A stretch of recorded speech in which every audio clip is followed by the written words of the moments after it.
want to thank our sponsors this morning for our breakfast, our caffeine, the facility. So thank you very much for that. Jake, would you come on up here, sir? New Year. Are we all excited for 2025, right? I know I am. I know I am.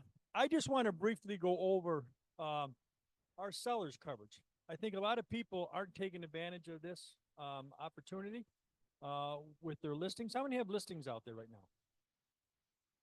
Quite a few of you do, huh? Have you ever thought about putting our sellers coverage on the property? What we're going to do is we're going to protect the air conditioning, heating, electrical, ductwork, plumbing, the water heater, ceiling fans, and garage door openers for $65. All right. We are going to provide them with $1,500 of coverage. Okay. There is no money due up front. Okay. To put this coverage on, there's no money due up front.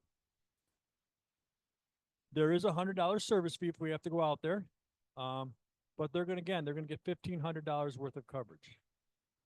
If the home closes, all right, with the American Home Shield home warranty, and when it closes, right, and when it closes, $65 will be added to whatever plan they want, all right, and then that will protect the seller, and then that'll protect the buyer, all right.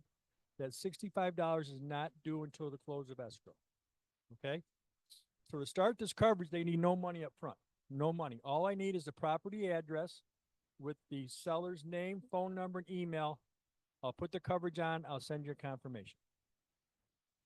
The home closes with the American Home Shield home warranty. $65 is added to whatever plan they want. All right. So if they go with the Shield Plus for $635, it's going to be $700 at the close of escrow. Why is that important? It's because it's going to protect that buyer from any pre-existing conditions that may arise after closing. Because we had history during the listing where they never called anything in. All right. Homes are on the market a little bit longer now than they used to be. All right. And things can have a tendency to break.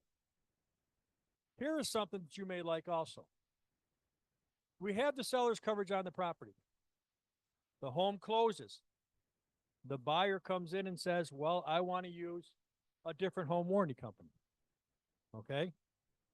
What happens to the American Home Shield home warranty? What happens is you just call me and say, Jake, the buyer chose a different home warranty. I canceled it, goes away. They owe us nothing. Nothing. Even if we have gone out there and done a repair. Okay. This is great coverage. It is great coverage. You know, there's no money due up front. We're going to give them $1,500 if something happens. You know, just $1,500. We're going to take care of it. And then it's going to cost them $65 if they want to put a warranty on for the new buyer. And it's going to protect them from any pre-existing conditions. So again, all I need is this property address with the seller's name, phone number, and email. You can email that to me. I can put the coverage on. It's that simple. It's that simple. A lot of people I feel aren't utilizing this coverage. And how many people have listings that something does go wrong when you're trying to sell the house? All right. And this could possibly be a covered item through American Home Shield. Also, we ended the year pretty good in this office. We ended the year with 67 closings. Last year we had 77, so we were only down 10.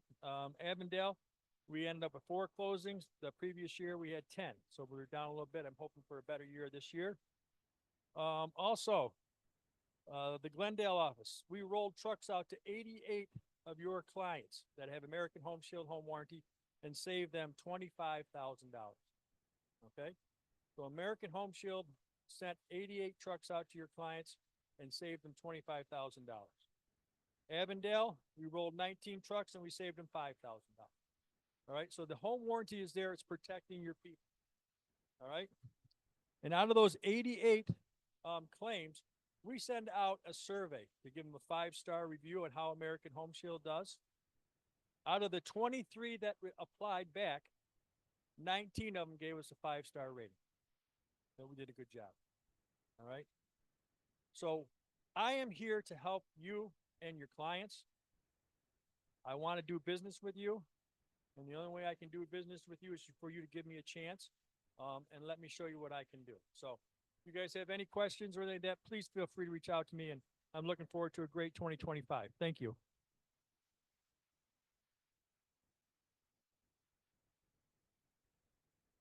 Yes, yes, yes. We can put coverage on any hub, as long as we have a contact person that we can contact if they need service.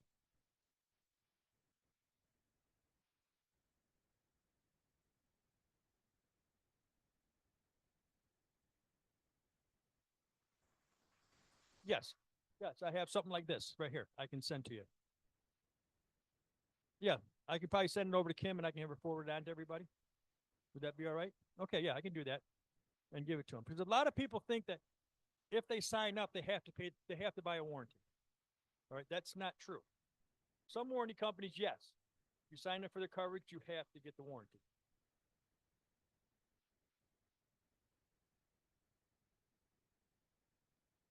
Oh, I don't have anything like that. No, I don't have anything like that. No, I don't know. Okay. Yeah. So again, please send me your listings.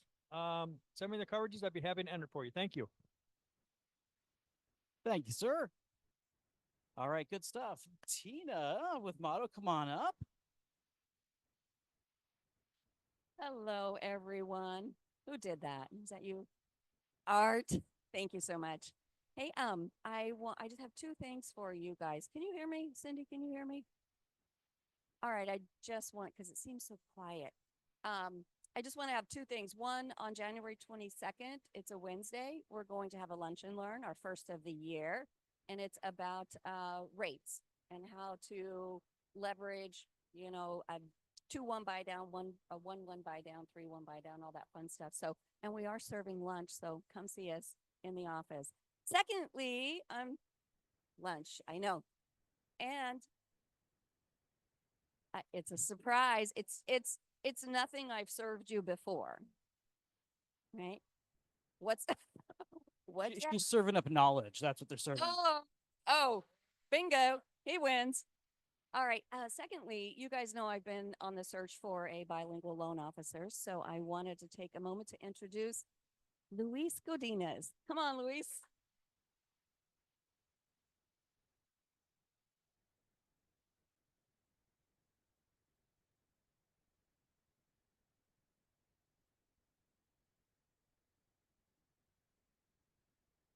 Try to do this without talking too much. I was supposed to do it like being quiet, just like me.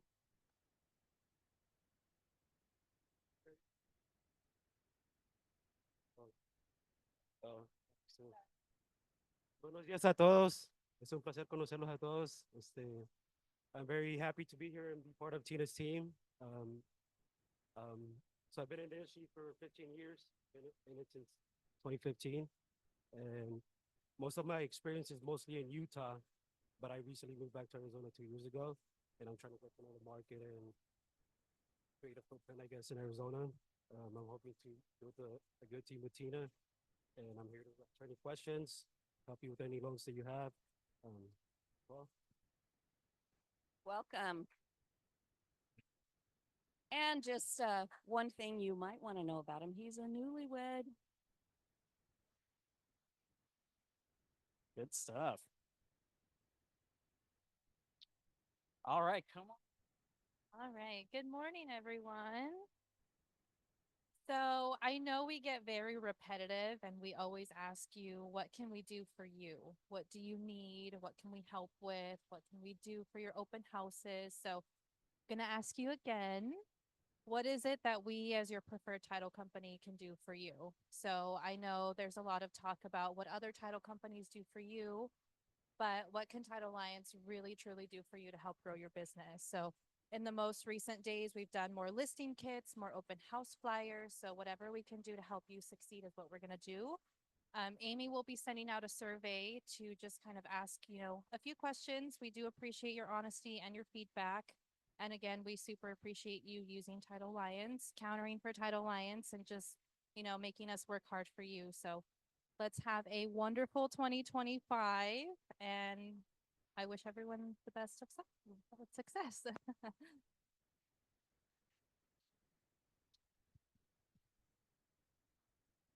Okay, all right. So thank you all for that. And all right, we've got a drawing here. Lisa Larkin's joining us from Tucson here physically in the room. So say hi. And she's graciously providing a $50 Amazon gift card. Yeah, go for it. And now we can't check up on you. You could do something else. However, the recommendation, it's a strong one, is Mel Robbins' new book. I know, Nate, you were just saying you started it recently as well, right? So very much worth it. Said it's one of the best books she's ever read, so it's got to be good. And I heard she had a book club. Oh yeah.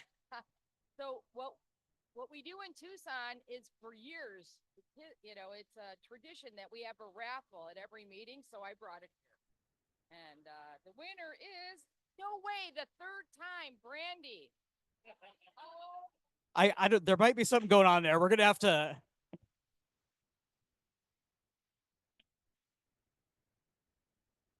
Okay, we'll work on recertifying those results and see if. All right. She's manifesting, right? All right. Well, next up, we've got a special guest speaker here, Nate. You've been involved. Actually, first of all, real quick, who enjoyed Cleve Gaddis here last time? Right? Okay. All right. There's. Hear you. Yeah, there's an additional connection here. Take it away, Nate. So I met Tammy through Workman Success Systems, and she's Cleve's sweetheart. Okay, and she's got something to share. Cleve asked me a couple days ago if Tammy can jump on, so we made some room for her. So I'm not going to waste much time, but I do want Tammy to also tell you how successful she's been doing the top 50 program. She's one of the most successful people that I know that have done that. But I'm going to let her. That was her entry to Baird. Come see us today. So Tammy, you with us? I'm with you. I'm here. Hugs. Can you see me? Yes, we got you. Awesome. Nate, that was such a great introduction. Thank you. And it's good to see you. I can see you on the screen. I'm looking at the We Serve streaming TV area, and I can see you there. So hello, and hello, everybody. And congrats, Brandy, on winning for the third time. No, I'm going to say a little something that I wasn't actually planning on saying, because you had all those amazing vendors that did a little presentation in the beginning. And when I was first starting in real estate, and it was just me, and I would go on listing appointments or I would meet with buyers, and I felt like I was just me on my own and a team of one. I had a mentor that shared with me to include in my buyer and my listing presentation all my vendors and include them as part of my team. So I had their headshots and I had their information there. So when I went on these listing appointments, it gave me the confidence to say, these are the people on my team, and these are the people that back me, and these are the people that I go to if we have questions along the way. You don't have to use them, certainly, in their services, but just want you to know I have a field of experts that I lean into, and it's not just me when you're hiring me. So just that little plug in there for all the vendors that we're presenting, because they're very valuable. And if you're not using their services, and especially the title company, you said, I've got things for you and I'm willing to do, use that. Like go all in and use them. I still use my title people today, and they provide a lot. Okay, so I'm here to talk about 3 things with all of you, and they're 3 words. Well, one's the same, but it's beyond the transaction, sticky, and then a quest. And about 1.5 years, almost 2 years ago, I started venturing into e-commerce. I started venturing into this world of e-commerce and print on demand and drop shipping and digital downloads, and really trying to understand how I can bring that into real estate. And it led me to Etsy. And I'm going to give you a little bit of the end story here because we're limited on time. But I leverage Etsy as a tool and a vehicle to help me generate my real estate business. My team does it, and I've been assisting and coaching and also teaching other agents throughout the US on how they can also incorporate Etsy. And People generally will ask me when I first say that, they go, "What? Etsy? How are you doing that?" And I don't get it. I was doing a podcast the other day for an MLS out of North Carolina, and that's exactly what the podcast host asked me was, "I'm not understanding this. You're going to have to help me understand before we even go on the air."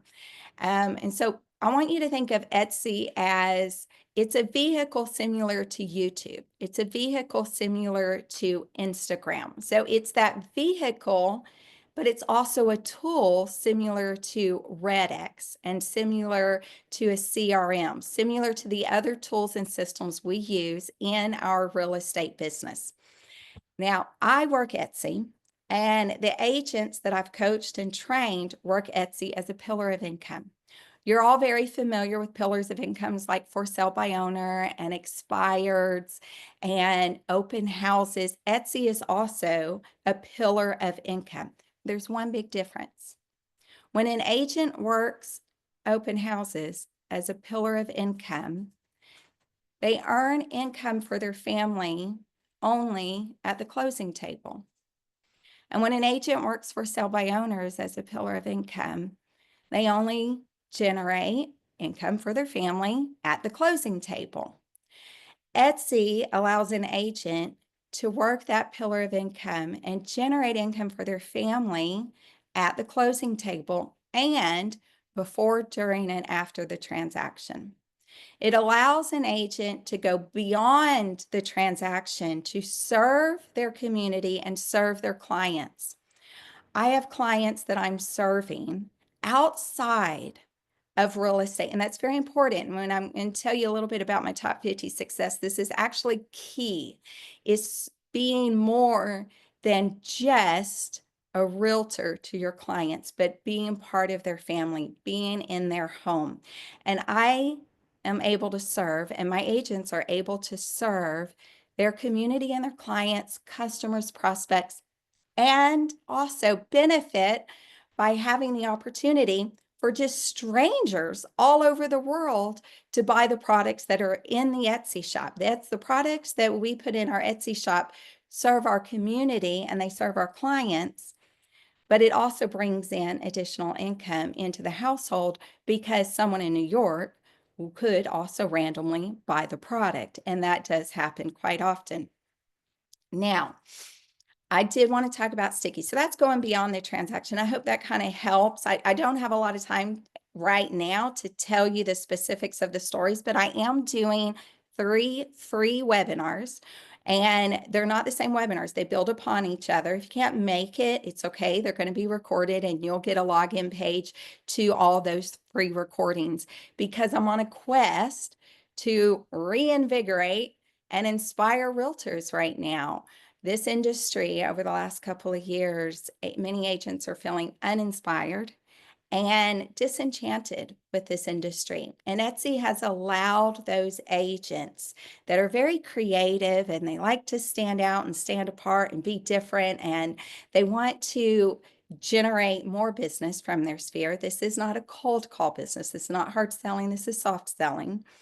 But it allows those agents to also be enchanted again and re-inspired. So Kim, if you wouldn't mind sharing my slide as I go into my sticky and my story of top 50, I want the slide to be up for those of you to scan the QR code. And if you're interested, and I would encourage you, because this is worth hearing about, because you're going to hear more about pulling e-commerce into your own real estate business. And here is my QR code. Just scan it. And there's going to be a little link that says, like, yes, Tammy, let's do this, or yes, Tammy, I'm in.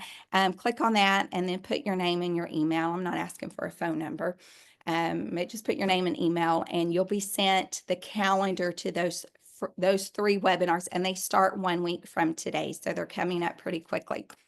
Now, when I first started in real estate, and I'm watching the clock here, Nate, so y'all, I don't go over. A few years in, I started realizing organically I was doing pretty good. It wasn't amazing, but in my world, it was pretty good. And fast forward about 15 years, I hired a coach. And business just came to me. It was very organic. It was fear. There was no system around it, I assure you. And my coach said to me, Tammy, you're doing something and you need to figure out what it is. Because at that point, I had just bought a brokerage company and I was opening a second one and I was about to recruit. And my coach said, study what you do because you need to replicate it. I started recording my conversations with people. I started recording my listing presentations. I started recording my buyer conversations. And this one word came to me and it was called sticky. And what I was doing in their homes and what I was doing in my conversations with them and throughout the transaction was I had a sticky factor. And when my presence left their home, either something I gave them or a story or the way I spoke, I left a presence in that home. And what I was able to create was not that I didn't forget them, but that they also didn't forget me. And there's a very unique process to it. In the top 50 program with Workman Success in the 8651 was a starting point for me to really understand because I was able to track what I was doing. And when I started coaching with my coach, who was with Workman at the time, well, he still is because I still have him. And I was closing about 20 something a year, 20 deals a year from my SOI. And after 3 years, I had closed, I think it was 74, but I had generated over 100 referrals because of the intentionality of raising my sticky factor. Etsy has allowed me to teach other agents and those in my office how they can also be remembered, and they raise their sticky factor because what the service they're providing is not just real estate. When it's Valentine's Day, the clients and the people in the community think of those agents. When it's back to school day, they think of those agents. I had someone reach out to me recently who just overcame breast cancer, and she wanted me to help her celebrate that. And how she knew I could help her celebrate that was because I had been leveraging Etsy. And I'll get into how I did all that on those 3 webinars that'll start next Thursday. Again, if you can't make it, because they're at 1 o'clock Central Time, which would be noon your Mountain Time. If you can't make it, that's okay. They're going to be recorded. But trust me, it's worth hearing about because we're going to start hearing more in this industry how agents start leveraging e-commerce into their own business. Um, I, I think I used up all my time there. And I appreciate all of you just tuning in and inviting me. Thank you, Nate. Thank you, Kim. I appreciate you. And thank you, everybody, for showing your love to my man friend, Cleveland. When he was out there, he really enjoyed presenting to all of you. And I could tell by the hands in the air that you enjoyed him as well. And I'm going to let him know that. Thank you, Tammy. Thank you for your time. Thank you, Nate.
Well, we're gonna do the scenario here. So we're gonna start with the scenario. Then we're gonna have a question for you, and then well, it'll be the same one. So when the first question comes up, hit that QR code, and then just stay on that page. And as we go through, it'll update for you. You can click the responses. We'll see what people are thinking. But Art, why don't you jump in with scenario number one? Okay, before we get to scenario number one, I want to talk about a couple things. How many of you have those speaker boxes in your house? You know, they're called Google or they're called what, Siri, Echo. There's, yeah, yeah. So, yeah. So even your phones accomplish the same thing. And my son tells me always that between AI and those boxes, they're going to take over the world. And he says, Dad, be polite to those things because if you're rude, they may remember that when they do take over the world and you could be in trouble. Mine actually told me one time I was rude to it and it told me, wow, that's some spicy language. And so it's like warning, Art, you know, you better be careful. Well, every morning I say good morning to mine and it tells me my schedule. It tells me the time and the temp and it tells a little joke. And I had a cute joke come in. It said, what do you call an alligator in a vest? Does anyone know that answer? An alligator in a vest? They call it in an investigator. Now, here's the thing. You don't want an investigator as a realtor. That's the thing. Because really what it is an alligator in a vest. A court investigator, an ADRE investigator, a ethical investigator. You don't want them because they will take a bite out of you. And that's the thing you have to be careful of. So that's exactly where we want to go with this today. And the best way to avoid an investigator is to have good contracts. That is absolutely the way it, I mean, the contracts are there because they're required by law. They're also there to protect you. And you need to remember that. And they protect your client as well. So we do have that first scenario coming up. We have a list of these. There's like Nate said, don't be afraid of wrong answers because every answer that you answer will probably be right. Some are just more right than others. And so we're going to learn some best practices. So let's read this first one. It says your seller receives a purchase contract from buyer's agent. The contract includes a checked box on 37 for seller compensation and is accompanied by a seller compensation addendum specifying commission of X. I didn't say bananas. And so it's X percent. Your seller is unwilling to agree to X percent and prefers a lower offer of Z percent instead. The seller refuses to sign the SCA and you send back a counteroffer saying seller shall pay buyer's agent 2.5%. Now we'll get to the question. Is this approach considered a best practice? Yes or no? Take your phones. Those at home or wherever you're at remotely, take your phones and I don't know how they do that. Oh, just take it on the screen. Yeah. Yep. Thanks, Mike. Yep. And by the way, these Nate and I brainstormed these with the help of Kim and Nate Sr. And these three we decided were kind of pretty common. We see them probably on a monthly basis or less, more frequently. there So we it's- go. oh my 15 goodness. people. Oh, there's see, some brave ones out there Yeah. saying it is. Good. I'm Well, glad. see, this is kind of part of the point too, I think, Art, right? is. Which is that like we've got some super experienced realtors here. We I mean, do. you guys are the cream of the crop, and there's still not full consensus, right? That's right. I am humbled every day. You know, it's like, well, let's talk about this. And I have to hang my head in shame. And it's like, oh, I learned another thing. You just, yeah, well, yeah. I mean, yeah, this is more just for fun to get us thinking. That's really, it's not that you're right or wrong. There is a prize. It's that same prize that Tina's serving. It's knowledge. Yeah. Yeah. Yes. That's okay. You think we're there? You think we voted out yet? How many voted? Do we know? Not enough. Yeah, that's right. Oh, it is 18. Wait a minute. There's more than 18 in here. Chickens. You're all chicken. And Oh. again, if you're having any challenge getting there, you can also go to slido.com and put in that number that's at the left corner there. So Yeah. whatever works for you, and then keep that screen open, and you can vote on the others. So let's have some discussion. What are some thoughts on that?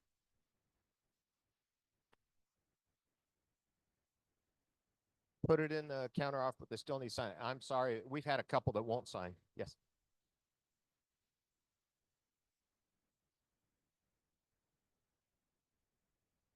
sign it, and then he's going to count. It's best to sign. I agree with that. That's a good answer. Anyone else?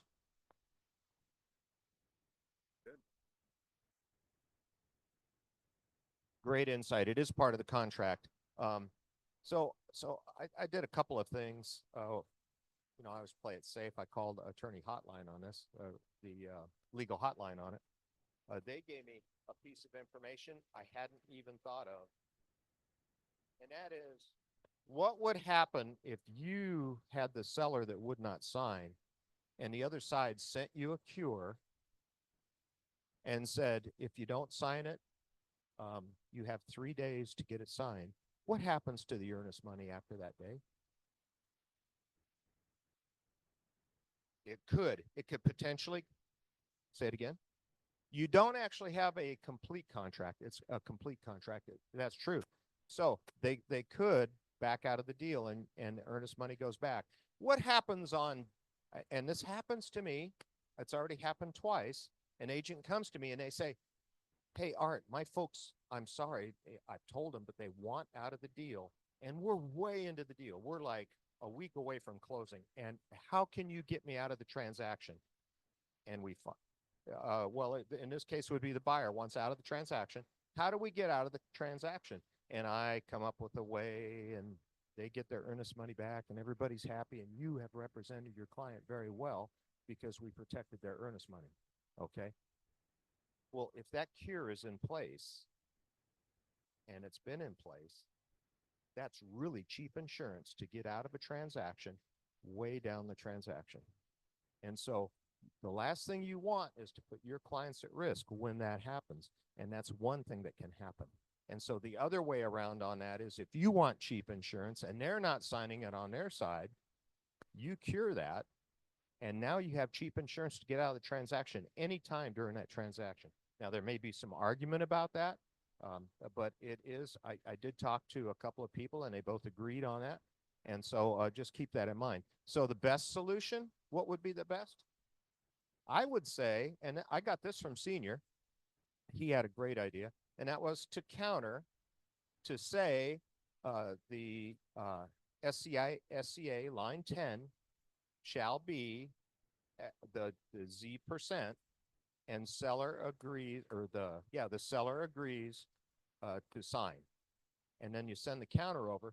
Now, it's a single document, so it's not where you get in that trouble where they sign one of them and not the other one, and then it's like, okay, what condition am I in now? This is one document that gets the entire thing signed at that same time so that the transaction can move forward, and it eliminates all of those issues. Any other input on that? Yes. Two attorneys, 3 opinions. I think the best practice is you put it in the counter and you reference a brand new SCA, SCA. and attached here to it, made a part. Great solution. It's better for escrow. It's easier for them to follow. That would be a good way. And then you Thank God we have attorneys in the room. I know it. I'm always talking to one or the other, and then I call attorney hotline. So that gives me 3. So I get 4 out of that. I do get 4 opinions out of 3 attorneys. So anyway, and then don't ask a realtor because you might get 3 more. Okay, scenario 2. Are we ready for that? Okay, well, it says you meet a potential buyer and sign a buyer broker exclusive employment agreement, or the BBEA. Afterward, you create a pre-contract checklist in SkySlope and you upload the BBA into the checklist. Okay, everyone got that? So, you've done a pretty good thing there. Is this sufficient documentation at that point for compliance purposes? That's a yes or a no. Is this sufficient? And now, normally, if this were Funniest American Videos, we would say, and these are the runners up, and they would show some funny videos while everyone's voting. Oh, look at this. I love it. 4 people. Okay, that's all right. It's uh-oh. Okay, we had 18 last time. We only have 8 this time. What's going on? Going 11. Good job, folks. 12. Oh, we're seeing a trend here, aren't we? That's what we do is as the brokers that review the contracts, we do see trends of things that come through. It's funny how they all come in at the same time, and it's like we have these discussions. You have anything to input there, Nate? You're good to go? Okay. Thanks. Think we have enough? 14 good for you? I better review my answer because I have no idea what the answer to this is. Oh, yeah. Yeah. Hey, what's that? Oh, that's scenario 2. Okay. All right. So, what happens? Are you familiar with box 18 on a BBA? Of course, you wouldn't. If you don't review them, you wouldn't know that box 8. Yeah, this is. Yes, it says it references. It says it's based. The agency is based on. Extra prize for that, by the way. Thank you. Is based on the I call it a ready form. Some people call it a read form, and they save that problem. I just say the agency document, right? But it says that it's based on the agency that's developed in there. So I assume that all of us being great agents out there will have gone in and created the ready form at the same time or even before, right? Well, we expect that to be loaded at the same time. That's the point. So more than one document has to be submitted. And if we can figure out how to make the tool, SkySlope or the future tool that's coming, if we can figure out how to make it do that, we would now ask for both of those. And it's not one document. Oh yeah, that would, yeah, you could, yeah, we could do that. Yeah. Yeah. You see what I have to put up with? You think that I'm in trouble. He comes back to me and he throws another wrench in this about every time. And so it's, yeah, they are AARs. Yeah. Yeah. Oh, I didn't even notice. I should have reviewed that.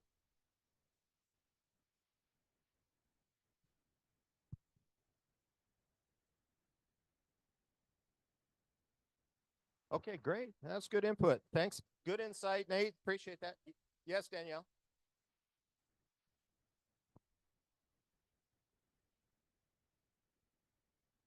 Right. Right. The ready form doesn't have, just as I'll come back to it, but yeah. I'm pretty loud. Can Tucson hear you from here? Sufficient documentation for the new rules by our broker, but you're saying, are you specifying sufficient documentation for Remax professionals? Because I don't think the agency disclosure is required with the new rules. The contract is required within 5 days. You're just saying we are requiring the ready. You just walked into the thing I wanted to mention. It's It's perfect. The ready is a great idea. I get that. Plus the buyer advisory and all that. I have to pay you for being a straight man. So See, the problem is we're not reading the buyer broker agreement because it states right in there. Already is attached. So I'm just trying to specify the difference. Like, okay, so Right. is every company in Arizona now that's part of this, they're all required to do the ready as well within 5 days? only if they do it right. So it is Yeah. part So of the new. It's the So- way the document was written. Huh? Since August 1st, that's the way it's supposed to have been done, Okay. statewide.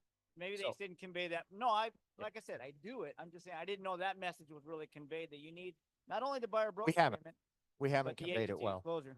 Yeah, that's the thing. We haven't conveyed it well and we're updating So- it. Kim, you can yeah. have your mic back. We can't let him have the mic that long. That's a So problem. Nate mentioned that the agency agreement should be signed first. It's always been taught to us going back 20 years that first time you meet somebody, you establish agency. That's the first document you sign. Then you sign a buyer broker contract. Okay, so that's what we're supposed to do. I think we all got shifted in buyer broker, buyer broker, buyer broker, and we forgot the simple agency from before.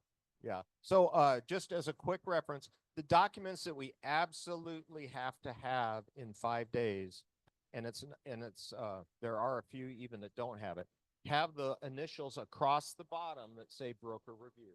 If you see broker review on the bottom of that document, we will get fined if we ever fall into an audit for some reason and we fail to review those within our time period.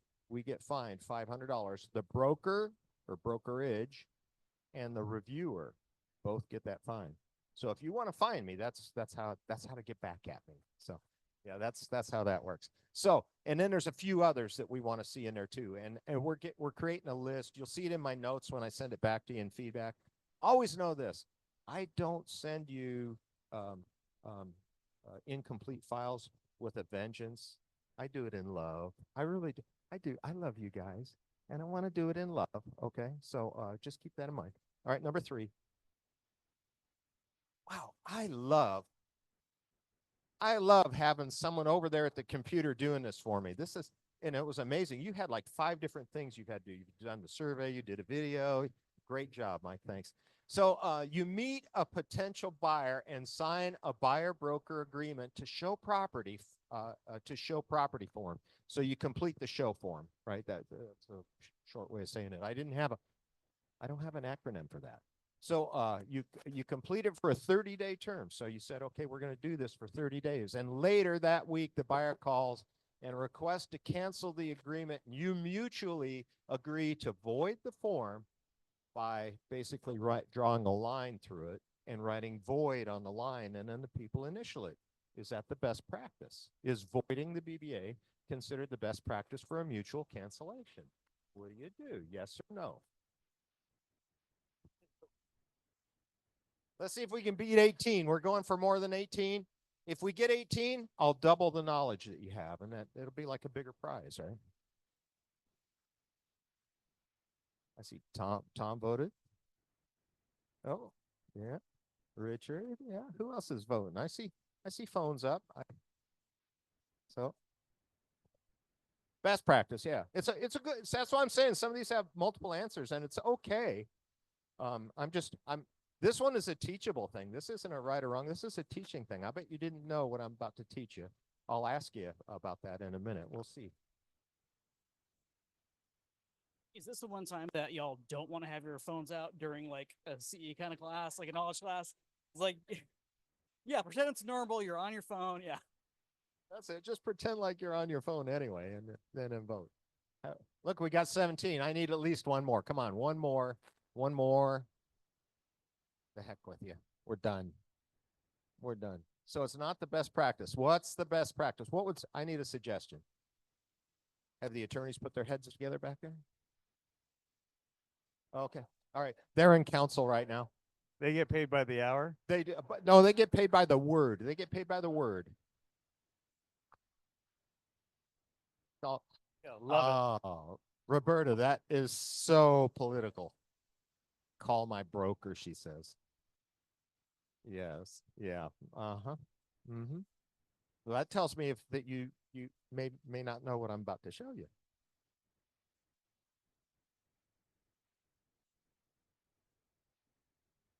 I don't think that there's cancellation language in the BBA. There's not. That's So, perfect. You're absolutely As a right. result of that, it becomes a document that goes on in perpetuity, Yeah. or at least until the That- deadline.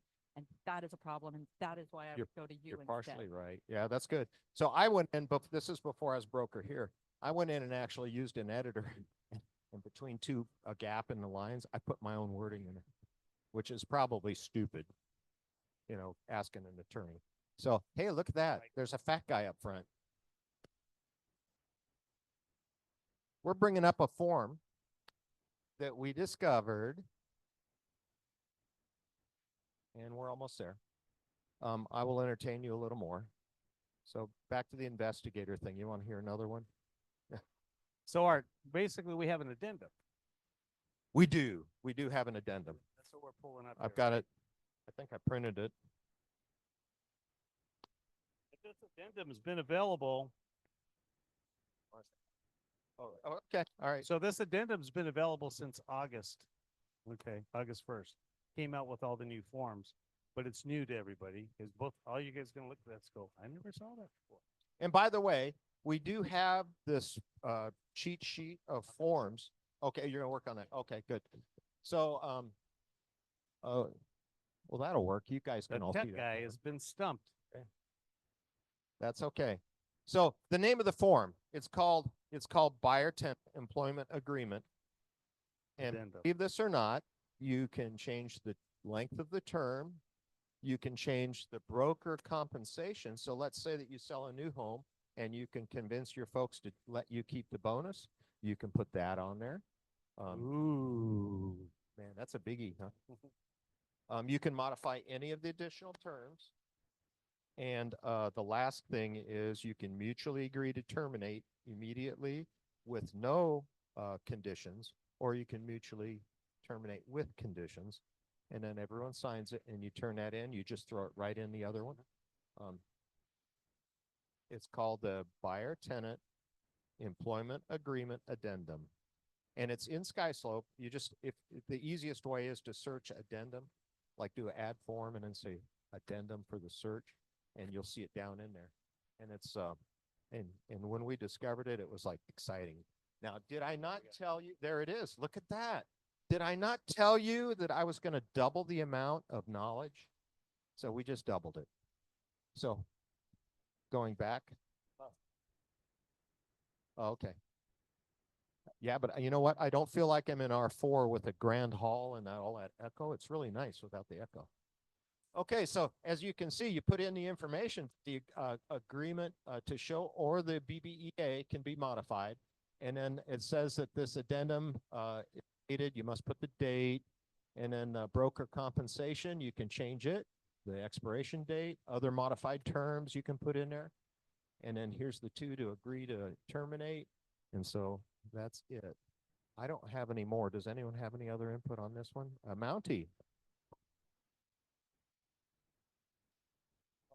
If we can get the buyer to agree to give us a bonus or whatever. Yes. If we know that bonus on the new home sales is not going to the buyer. I just sold a Pulte, so maybe it's different for different builders. But they are looking at, they requested a copy of my buyer broker agreement, and they're paying me whatever's on the buyer broker agreement, and nothing else goes to the buyer.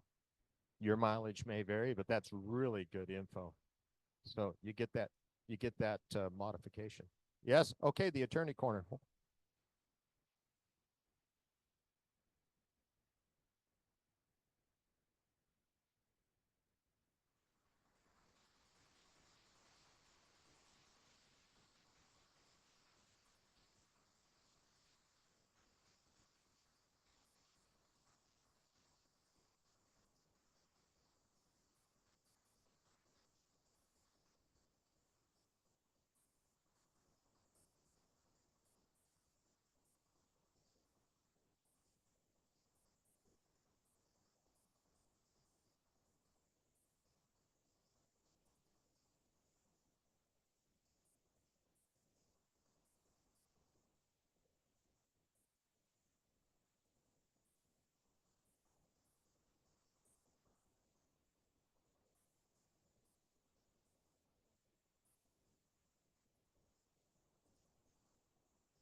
And just to prove that all lawyers have different opinions, I was talking to a lawyer yesterday who said the exact opposite. So good luck. Well, correct me if I'm Yeah, Nate.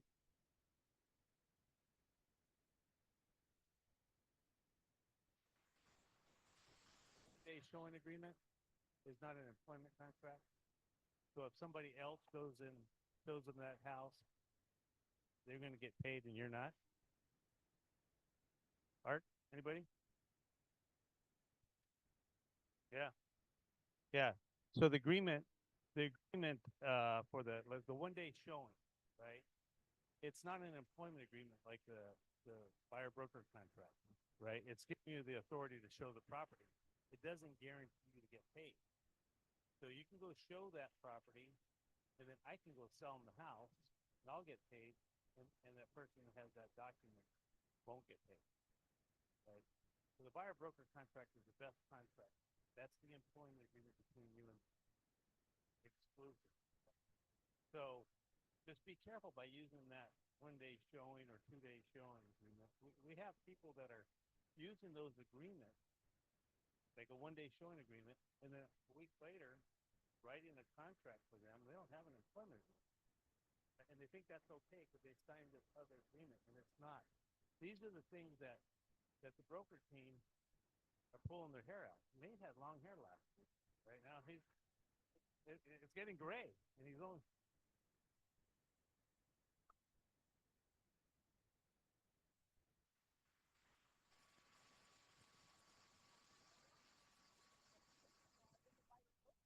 That they can cancel if they're dissatisfied by emailing my broker king and copying me.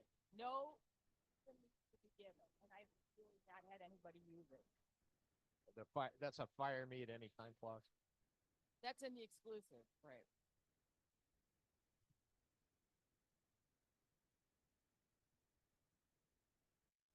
So I have a question. So, In that case, I'm backing up. so let's say I happen to work with a buyer and I have them sign the showing agreement. And then a week later, we get together and they want to buy that house that I showed them.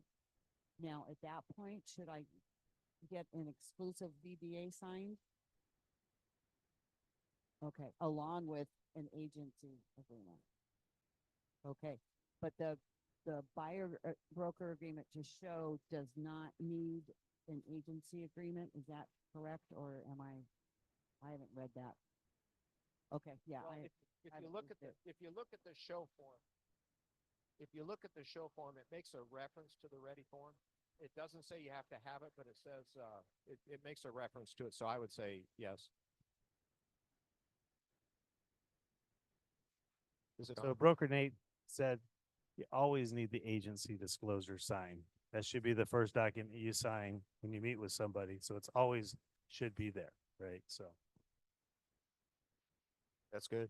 That's good. Oh, he also mentioned that, let's say you do a 5-day buyer broker agreement, but they like you.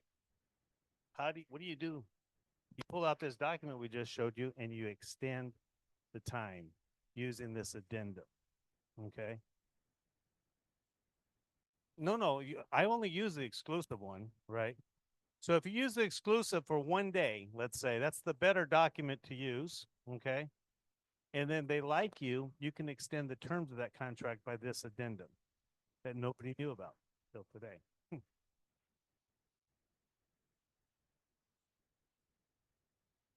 Okay. Any other questions on any of this? That's good. I think Hey, was that fun? that was fun. Thank you. Does he Appreciate got a it. personality? Thank you. Thank you. That's a can of Red Bull. That's what Red Bull will do for you. So I was going to present that. It wouldn't have been that fun.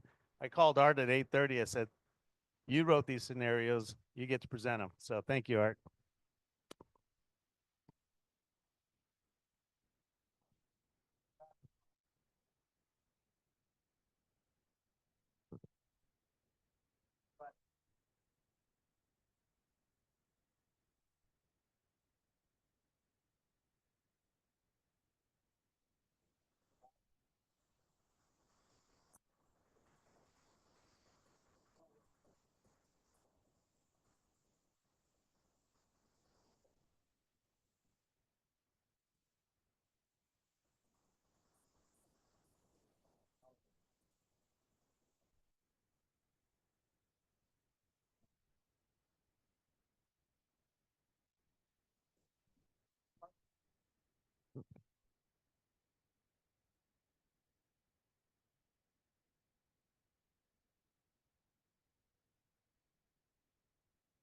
Alligator with the best.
Sing.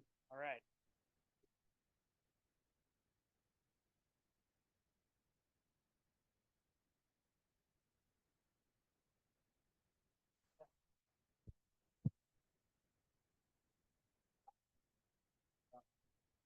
Being switched out? Okay. The bottom line. Okay. Okay. Oh, all right. All right. Okay, cool. So thank you guys. So you can see the numbers here. Active listings in 24 were 14,000. In 25, there was 20,000. I mean, that's like at the end of the year, right? So there's a difference. There's more listing inventory, 37% more listing inventory. So if you had any buyers that say, I can't find a house, there's nothing out there I like, well, we have more inventory than we had the year before. Pending sales were up, not a lot, but they were up 1%, right? So we sold more houses this year than the previous year.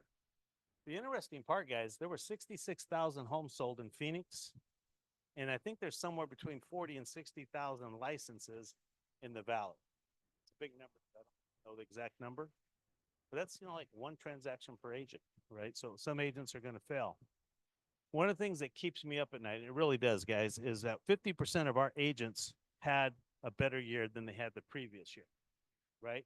And 50% of the agents had a worse year. And it's the same year.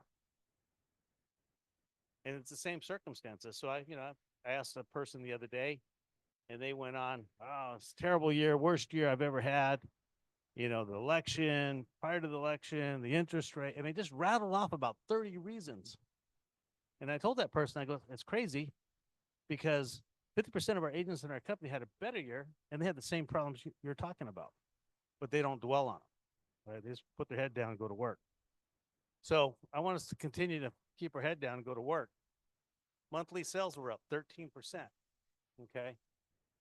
That's pretty good, right? Monthly sales up 13%. Median price pretty much went up a half a point. Now, you understand the median price is the lowest price and the highest price. It's not an average. It's just, the median. Okay. So the highest price range right now, and I'll come to that slide in a minute, so I'll hold on my thoughts. Okay, active listings, supplies down from November. It peaked in November, but December we lost a bunch of listings. Anybody know why? Yeah, expireds, right? Biggest expired inventory is usually the 31st of December. That's an opportunity, guys, for you guys to go get some listings. I don't want to call them expired. They're going to yell at me. Well, some of them need your help, and that's a good opportunity. Not all of us work expireds, but it is an opportunity. So being that supply's down, it's going to bounce back up, right? So future trend, has anybody got a listing yet this year? Raise your hands high. Be proud, okay? All right? Yeah. Listings, right? Go get more, right?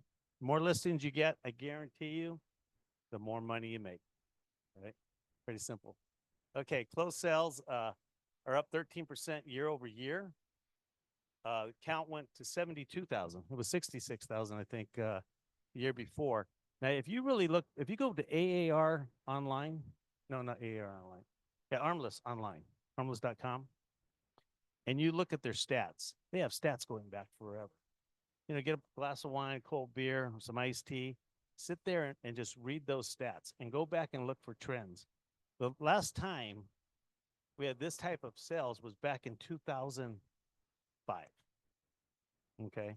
We got 1 million more people at least living in the valley, right? But it is what we have, right? We can't dwell that we don't have enough. We just got to get more than our fair share. Okay, under contracts are up. All right, so there's more pendings. More house went pending, 7% more than the previous year, right? Even though the transactions aren't at historical highs, right? So balanced market returns. Where do you think I got this information from? Do you guys?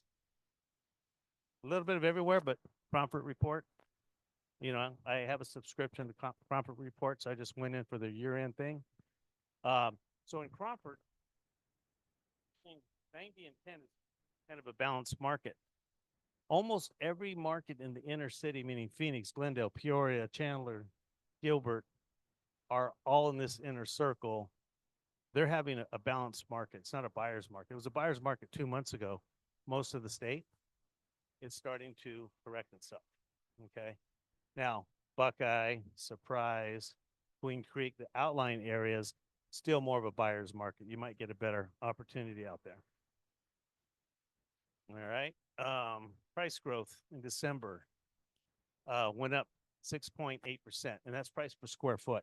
One of the things Tina talks a lot about is price per square foot because houses are different sizes, right? But that's the average. Okay. Median price is pretty much unchanged from last month. This last month, nothing changed. Okay. And the luxury market is on fire. The luxury market, houses over $3 million had a 57% growth. And they're saying that because of the election, because people that are wealthy wanted the Trump administration to come in. They were willing to spend money. The stock market grew. And something that I never invested in, I still have never invested in, is cryptocurrency is at an all-time high. Somebody just, who was it? Somebody told me the other day that, I forget who it is, their daughter works in Park City, Utah, sold a $15 million house cash to a cryptocurrency guru, right? Who would have thunk it? Imaginary coins. You know what I mean? He paid in cash. No, didn't use, but he has his wealth in crypto. No, he did not use crypto to do the transaction. But isn't that interesting? One of the groups that I'm involved in, Go Abundance, you hear me talk about those guys all the time. One of the elders in there put a post, because there are a lot of realtors, a lot of investors and stuff. He said, if you would have just put all your money in the stock market, and I think it was 2005, and left it there, you would have had a higher net worth than dealing with all your real estate that you had. You had ups and downs and peaks and valleys. And he said, basically, it's a set it and forget it. You just put it there, and you never had to worry about it. Maybe you do worry about it, but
yeah.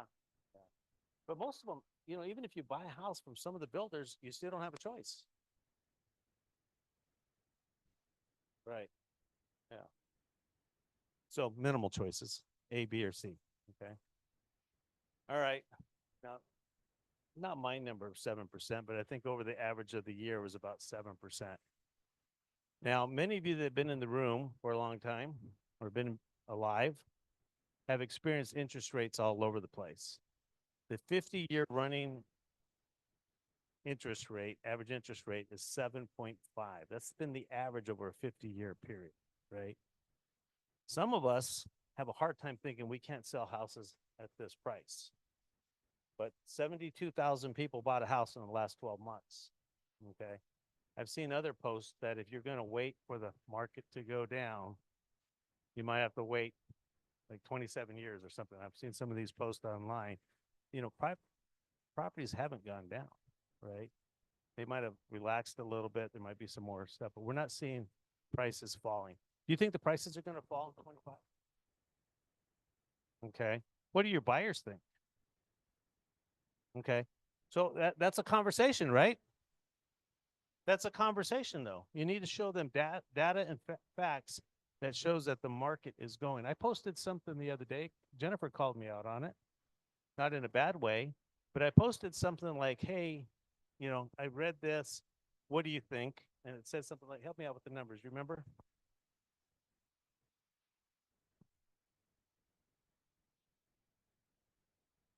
Okay, so 13% increase in inventory in 25 and roughly a 13% value go up. Okay. Now, I believe that the percentage of inventory going up, that's easy. 10% is only 7,000, right? So that'd be like, you know, 7,000 more homes on the market this year. That's easy. Because if rates do collapse, all these people that have these low rates will come into the market. They're like holding on to that wonderful 2.9, 1.8, you know, 3, 3.5. That was an anomaly. Okay, so demand's gonna, right? That's all we need is demand of buyers to get back into the marketplace. And everything I read, if we can peak under 6%, excuse my language, all hell's gonna break loose, right? That's the magic number that almost every economist in the United States says. If we get to like 5.9, it's gonna charge the buyers, right? Challenge with the buyer waiting to the end of the year for that to possibly happen is that prices are going to continue to go up. Okay. I was at a meeting last night at Liberty High School. I thought I was at a retirement pit type seminar because everybody in the room was gray and bald. Okay. I know. I was in the room. Okay. Yeah. And it's about a new a plant that's being built in Vistancia called Amcor. All right. And this company did a hell of a presentation, and everybody in the room was pissed off, right? There was nobody really in support, like, hey, great job. You know, I might have been, but I was quiet.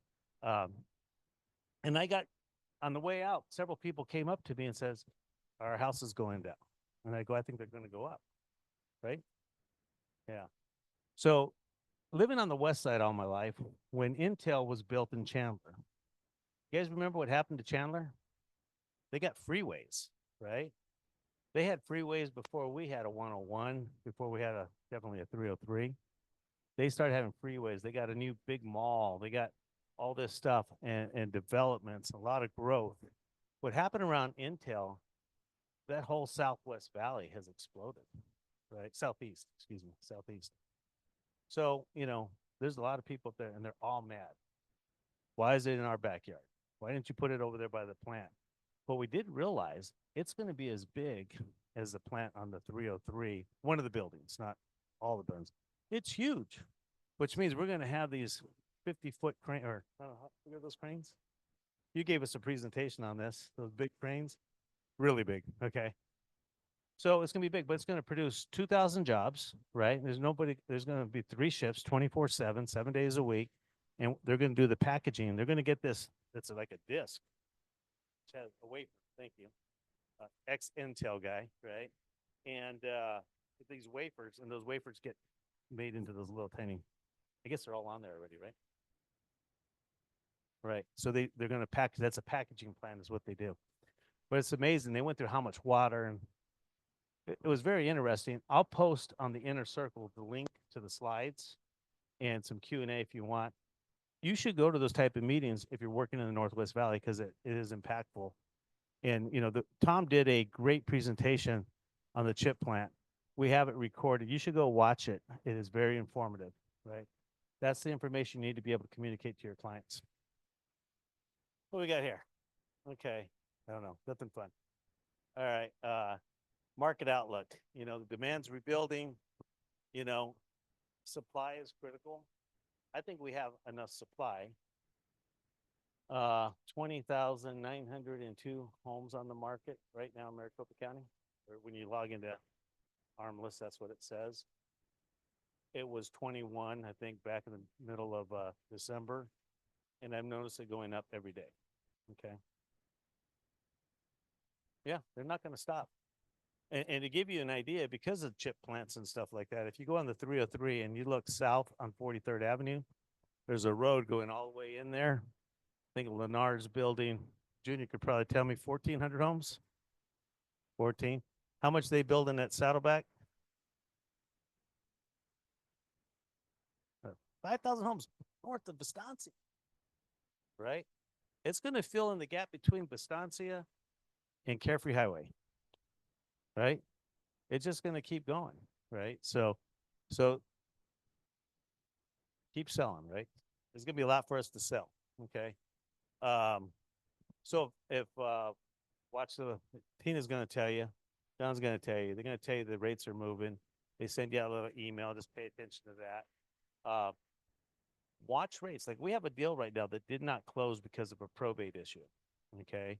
And my client is now sitting in a Airbnb because the client died 2 days prior to closing. It's a really sad deal. Now we can go out and take my client out and sell him another house, but the rate is almost a 0.5% higher. Is it 0.5%? Yeah. It's a 0.5% higher than, when we went into escrow about 35, 40 days ago. Doesn't make sense, right? But that's reality. So now we're sitting on the sidelines. Tina was able to get him a 30-day extension on the rate lock. It wasn't free. It's $1,300. It's a risk. If we don't get probate cleared up in that period of time, it's not going to cost my client a penny. He won't have to pay for that rate lock. It's only if it closes. So that's a good deal. That's like insurance that you don't have to pay for. It's kind of like American Home Show, right? Yeah. All right, guys. So just suggestions. Stay active, informed. I mean, be a learner. Thank you guys for being here because, this is how we grow from each other sharing. I really love the 3-question. We were going to do 10, right? Because I think there was so much learning that was involved in there. And it was interesting because I kind of knew the answers and I knew, and I put my thing in. And for a while there, I was going, some of those were lopsided on our beliefs. And really, we just need to change our beliefs to understand what these documents are. Got to slow down a little bit, check the box. A lot of times we've seen some stuff come through the broker's office where there is an SEA of X, and then there's verbiage in there that, and it says something like this. Junior would be able to repeat these because he finds them all the time. Seller to pay broker X. Buyer's agent X. Yeah, buyer's agent X, right?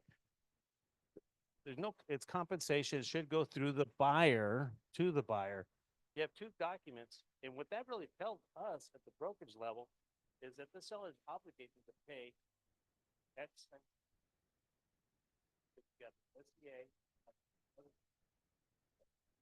Be careful, right? Read those documents, counter out, make sure it's correct. Because you don't want your seller liable to pay I'll just throw a number out, 6% instead of 3. Right? Gotta be really careful what we're signing. Target upscale. That's the market that's moving. Yes.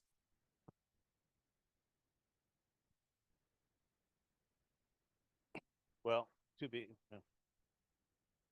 right. Just clean up what comes into you, right? You don't want to have two different pieces of verbiage without canceling the other one out.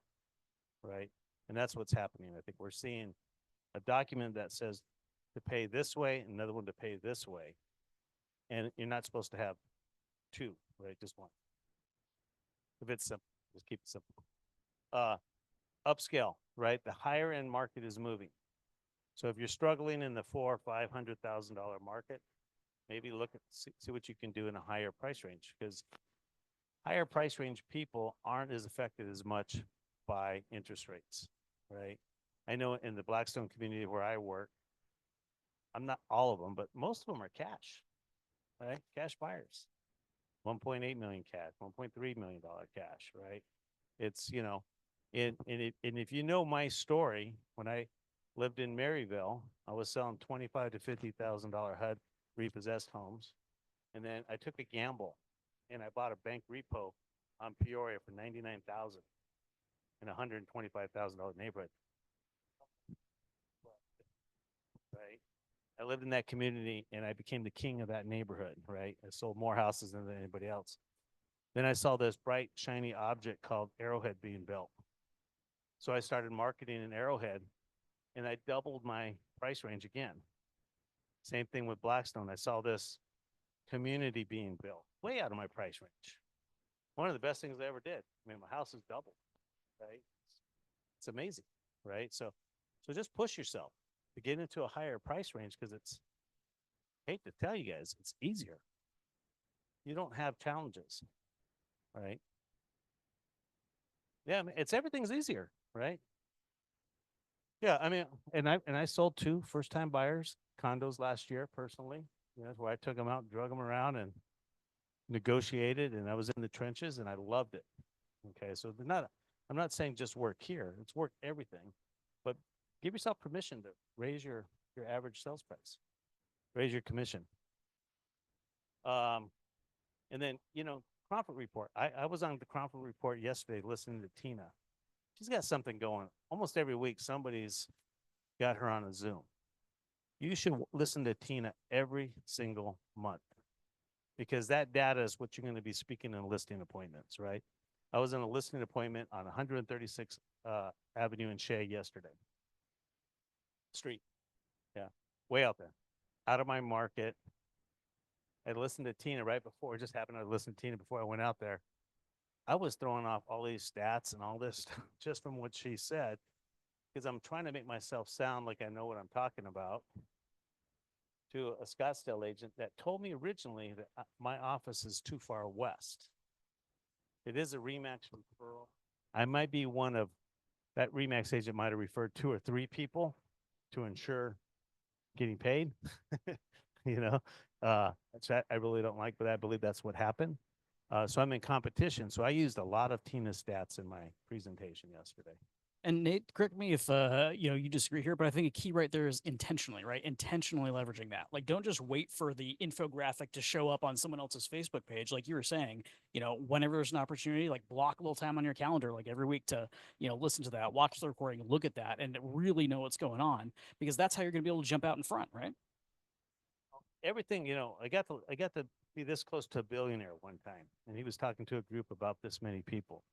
And he says you should have a journal, and every day you should spend 15 to 30 minutes learning something and jot it in this journal. And it's called info sponging, right? You're just gaining some information. And it doesn't have to be about business. It might be how to cook a souffle or something, whatever floats your boat, but you're learning something new. This guy built his company by doing this, right? And it's just everything you learn. Like, I'm a big Bold Trails fan. I'm always learning. I'm always implementing. I'm always putting those things. I've been told by some of my agents, you're selling that product too hard. I'm not trying to sell it. I just love it. It works. Freaking amazing, right? I got a listing the other day just by that little funnel in that. I like to talk about the funnel. You guys know about the funnel? Want to know about it? No? Okay, never mind. All right. You want? Okay, all right. So in the presents aspect of KV Core, there's a CRM, CMA software.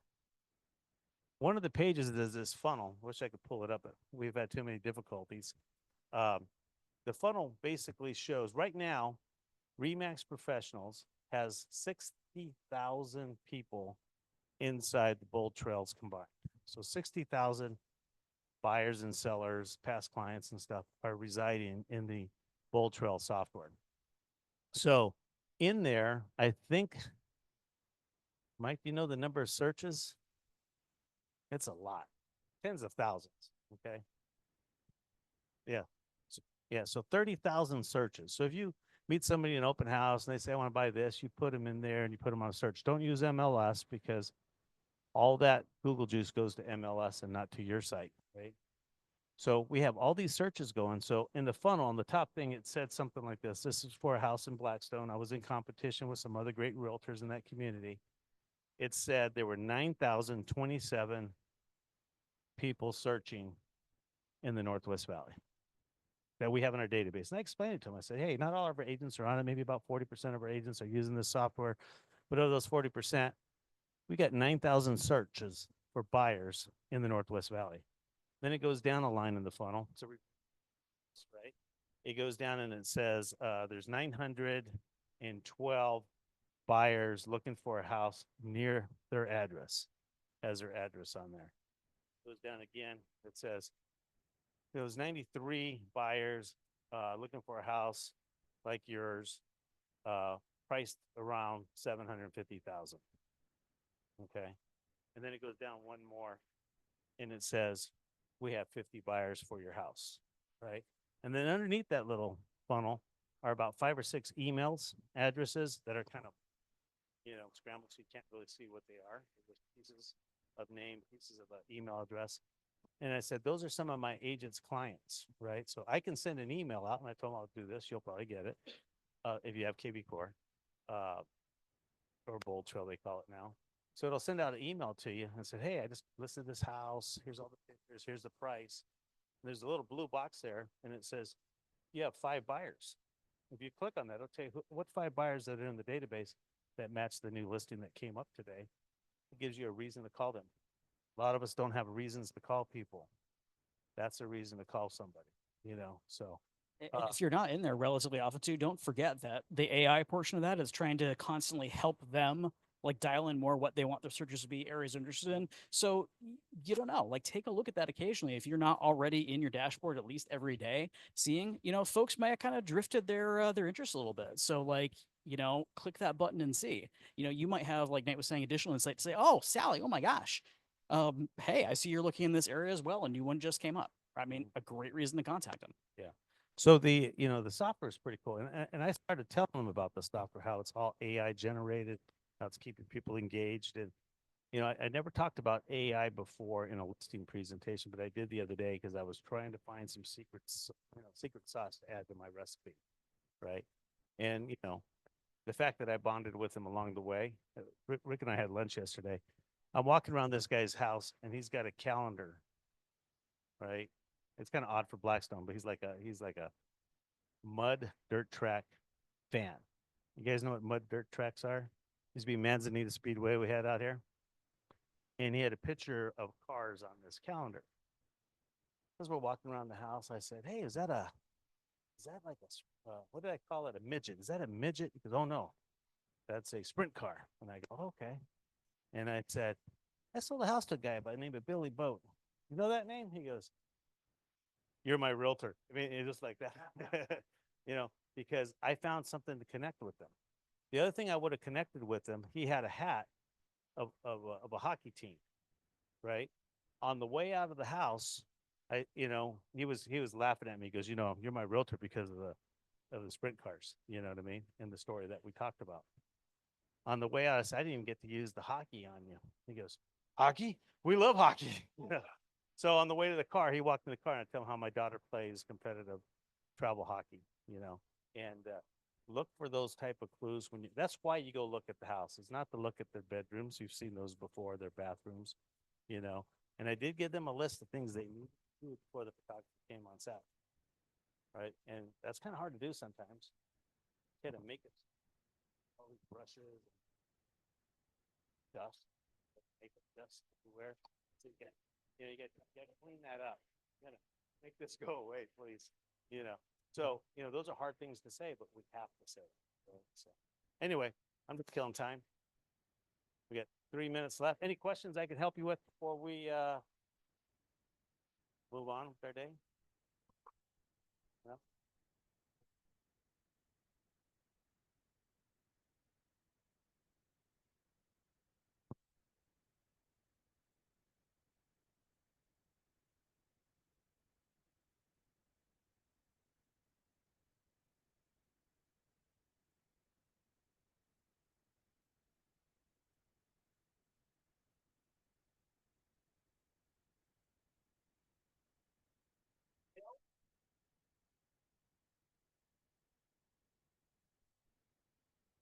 They have sales all the time.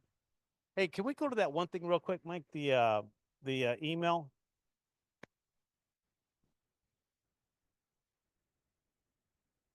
So I want to share something with you. This is so important, right? I just want you guys to understand. We have some new people looking at our office right now, right? And boom. Okay, so you get this email from us every Friday. The concept that we're trying to do here with this email is not bombard you with a bunch of emails. One email, bunch of stuff, right? We used to send like 5, 6 emails a week, right? this class, that class, and we try to incorporate everything here. But real simply, if you click on this button right here and subscribe to our classes, it'll automatically put all our classes on your calendar. Okay? So if you use Apple, if you use Outlook, if you use Google, it'll automatically put all our classes in there. So you don't have to ever say, I didn't know we're doing that, you know? And you can see ahead of time so that when you're making an appointment, say, no, I don't want to miss this class. I'll meet you after that class, right? It'll be in your schedule. CE and credit licensing. If you click on that, that's going to take you to the CE shop, right? And all the discounts will apply, right? Then you can shop for swag over here at Remax. Scroll up, Mike, to the bottom, I guess. All right, so we put and we learned this from Tucson. And Tucson's, they had all these resources there. I said, oh, that's cool. Let's implement that. If you were to click the first one where it says Form Simplified How-To Guide, that is every form that we use in real estate. And it's highlighted and it's narrated, right? You put some comment. Every one of those documents has, hey, in this field, do this, you know. So if you need some help and you're learning, the more you learn these contracts, you know, that might be something you do for 15 minutes a day. Study a contract, right? A document, an addendum, and understand that, right? But they're all right there, and it's all in the PDF. You can download it. You can put it on your Google Drive. Click on that one of the L's, or if it'd be helpful to you right now, look, There you go. you can pull it up. Yeah, it's just 90 pages. Again, Yeah. great for wine.